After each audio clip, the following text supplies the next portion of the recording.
एक बार गौतम बुद्ध किसी गांव से गुजर रहे थे। उस गांव के लोगों को गौतम बुद्ध के बारे में गलत धारणा थी, जिस कारण वो बुद्ध को अपना दुश्मन मानते थे। जब गौतम बुद्ध गांव में आए तो गांव वालों ने बुद्ध को भला बुरा कहा और उन्हें बददुआएं देने लगे। गौतम बुद्ध गांव वालों की बातें शांतिपूर्वक सुनते रहे और जब गांव वालों बोलते बोलते थक गए तो बुद्ध ने कहा, अगर आपकी बातें समाप्त हो गई हों तो मैं प्रस्थान करूं। बुद्ध की बात सुनकर गांव वालों को आश्चर्य हुआ। उनमें से एक व्यक्ति ने कहा, हमने तुम्हारी तारीफ नहीं की है, हमने तुम्हें बद्दुआएं दे रहे थे, क्या कोई तुम्हें फर्क नहीं पड़ता? बुद्ध ने कहा, जो मैं आपकी गालियां नहीं लेता, आपके द्वारा दिए गए गालियां देने से क्या होता है? जब तक मैं गालियां स्वीकार नहीं कर सकता, इसका कोई परिणाम नहीं होगा।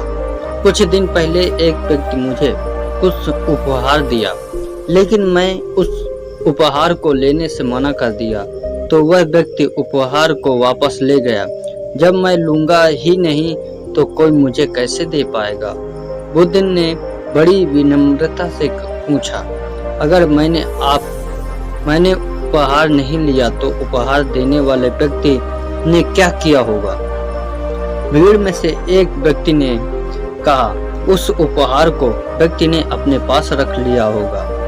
बुद्ध ने कहा, मुझे आप सब पर बड़ी दया आती है, क्योंकि मैं आपकी इन गालियों को लेने में असमर्थ हूँ और इसलिए आपकी यह गालियाँ आपके पास ही रह गई है। तब सभी लोगों को अपनी गलतियों का पश्चाताप करने के लिए गौतम बुद्ध से क्षमा मांगने लगे और उनको एक अच्छे स्थान पर बैठने के लिए जगह दी। तो दोस्तों, हमारे जीवन में भी जब लोग हमें कोई भी बुरा भला कहता है तो हम लोग उसकी बातों को बुरा मान जाते हैं, जबकि उनकी बातों से हमारे जीवन में कोई परिवर्तन नहीं होने वाला।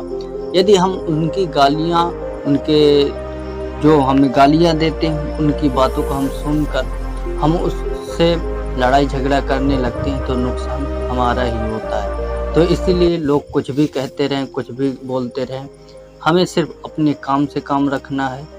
लोगों को काम है बोलना, वो बोलते रहेंगे।